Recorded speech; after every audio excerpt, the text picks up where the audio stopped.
नमस्कार दोस्तों। इस बार ट्रंप जैसे ही अमेरिका में चुनाव जीत कर आए हैं, बिल्कुल बौखलाए हुए हैं दोस्तों। जब से अमेरिका में वो आए हैं, तरह तरह के अपने नए नए कानूनों को इम्प्लीमेंट कर रहे हैं, टैरिफ वॉर छेड़ रहे हैं। जो बाहर के प्रवासी हैं बेचारे, जो अमेरिका में आकर रहते हैं, कभी उनको निकाल कर बाहर कर रहे हैं। कहीं टैरिफ वॉर के अंदर अंधाधुंध जो है वो देशों के ऊपर टैरिफ लगाने में लगे हुए हैं।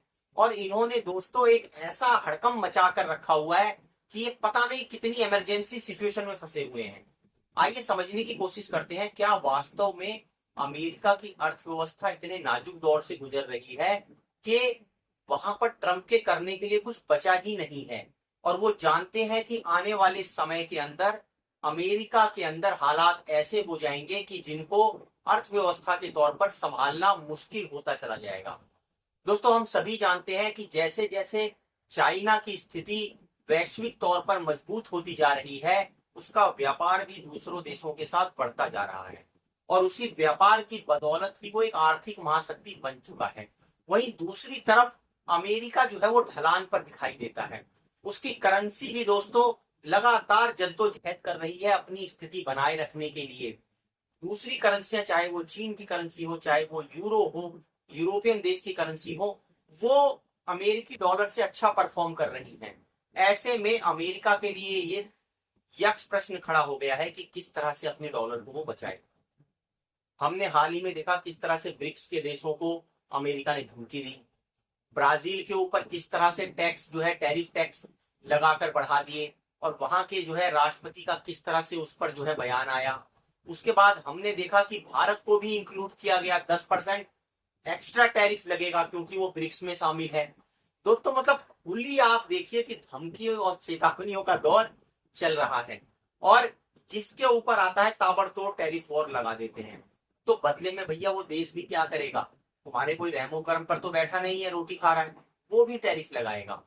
भारत के अंदर भी इसी तरह के टैरिफ लगा के ऐसा बताया जाता है कि दवा, जो फार्मा सेक्टर है और जो दूसरे सेक्टर है, उनको प्रभावित करने की कोशिश की जा रही है। अब यहाँ पर समझने की बात यह है दोस्तों, अगर अमेरिका ये सब नहीं करेगा या युद्ध में नहीं लेकर जाएगा देशों को, क्योंकि एक बहुत बड़ा अर्थव्यवस्था का हिस्सा, जीडीपी का हिस्सा अमेरिका जैसे देश हथियार बनाने में खर्च करते हैं। और जब हथियारों का जखीरा आप इतना पैसा लगाकर बना लेंगे और कहीं उसका इस्तेमाल नहीं करेंगे, तो भैया अर्थव्यवस्था तो आपकी डाउन होगी होगी। तो इनकी मजबूरी है कि दूसरे देशों को युद्ध में लड़वाएं, फंसाएं, ताकि इनकी अर्थव्यवस्था फलती फूलती रहे, इनका हथियारों का व्यापार चलता रहे।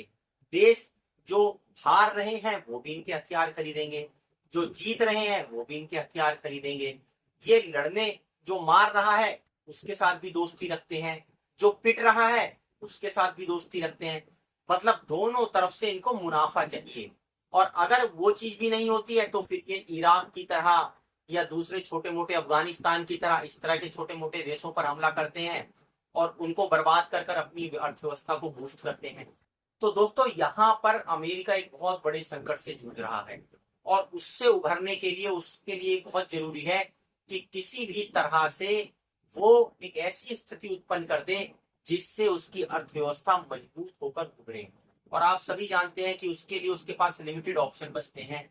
देशों का युद्ध हो, लड़ाई हो, जहां हथियारों का कंजम्पशन हो, या वो किसी भी तौर पर व्यापारिक तौर पर युद्ध छेड़कर दूसरे देशों को दबाए और अपनी दादागिरी चलाए अपनी अपनी अर्थव्यवस्था को मजबूत करने के लिए।